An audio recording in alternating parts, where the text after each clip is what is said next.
Hey guys, it is Skin Cancer Awareness Month and it's also a History of Sunscreen Month. So what is the evolution of sunscreen? Well, the sun has been around for billions of years, but sunscreen is relatively new. Back in 1938, there's this guy named Franz Gritter, a student in Switzerland. He's often credited as being the inventor of sunscreen. He was inspired to create a lotion called Glacier Cream after getting severely burned while climbing a mountain. And it only had an SPF of 2, 2 rating. And then in 1944, this guy named Benjamin Green started Coppertone in Florida. His original formula contains a substance called red veterinary petroleum, or red vet pet for short. This sunscreen was kept in lifeboats and tanks for used by soldiers during World War II. And then in 1969, Hawaiian Tropics started in Ron Rice's garage in Murray, Kentucky. He was inspired to create a nice fragrance sunscreen after going on vacation in Hawaii and seeing the locals use coconut oil to protect their skin. In 1977, water-resistant sunscreen was invented, and the FDA has approved a few brands with this label. Although the sunscreen is only water-resistant for about 40 minutes to 60 minutes before it has to be reapplied. In 1978, the FDA started to require all sunscreens to be labeled with an SPF rating. This rule was made with consumer safety in mind and is now an important part of sunscreen shopping. In 1980, zinc oxide became a popular ingredient in sunscreen lotions. This mineral is not only good for sun protection, but also good for diaper rash, chapped skin, and other skin irritations. Zinc oxide is an important part of what is now referred to as mineral sunscreens. And then in 1988, a very important ingredient called avobenzone was added to sunscreen. But in 2018, it's now banned in Hawaii. Hawaii banned the use of sunscreen that have chemicals like oxybenzone and octinoxate, as they're harmful to coral reefs and other marine life. And then manufacturers are still exploring ingredients that keep our skin protected without hurting the planet. So, what is special about Skinworks sunscreens? Ours is supplemented with antioxidant protection, green tea polyphenol.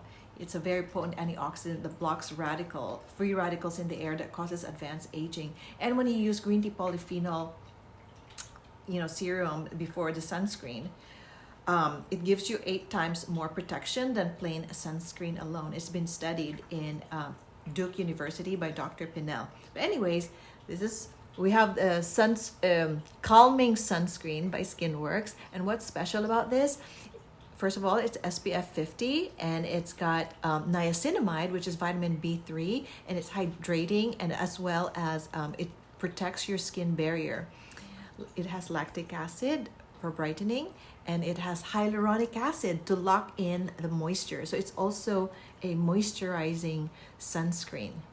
So, and then the second one, and I'll be putting it on my skin so you could compare the difference between these two sunscreens. And this one is 3-in-1 Power Glow, and it brightens, hydrates, and protects. The ingredients include niacinamide, against niacinamide, vitamin B3 to protect your skin barrier. It has jojoba oil, so it's very moisturizing, and it also has vitamin C and vitamin E, and those are antioxidants. So this one, you shake it well, and then you apply one. This one is a little bit thicker, it's water resistant sunscreen. So this one kind of like has a little bit of I know it has a whiter sheen. So this is better to use when you're really out there hiking, you're going swimming, you're by the poolside, or you're just, outdoors. So I'm going to put this on one side of my face, and it gives you that nice glow. It does have like a little white cast, but it absorbs. You can just massage it well. But this one is my daily sunscreen after I use the Radiance plus GTP serum. We always have to use a serum because it just adds that extra protection. I call it a face shield. And this one is calming sunscreen because I do have sensitive skin also. It's good for all skin types. So this one is a moisturizing sunscreen and it's very calming to the skin. So you just rub it together. So this one is more natural. And it doesn't have the white cast, although that one is power glow. Well, this one is just for every day, and you could use, you know, of course, you can use makeup on top of your sunscreen. And don't forget your neck. Don't forget your neck.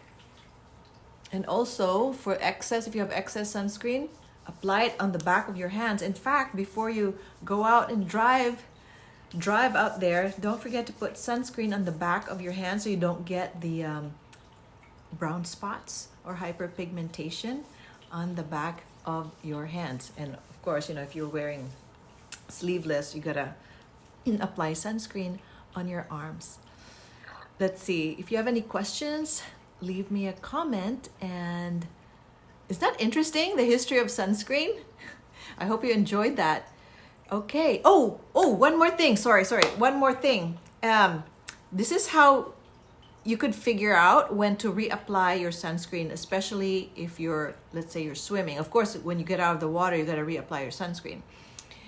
Figure out how many minutes before you burn. So let's say, for example, if you don't have any sunscreen at all, and it takes you 5 minutes out there in the sun to burn. So what you do, so let's say SPF of 50, multiply SPF 50, multiply that by 5, you know, the 5 minutes, then that's the amount of minutes that you need to, you know, before you reapply your sunscreen. So 50 times 5, that's 250 minutes. So that's when you, is that right? Yes, 250 minutes before you apply your sunscreen. So that's basically, okay, divided by 60. So about 2 hours.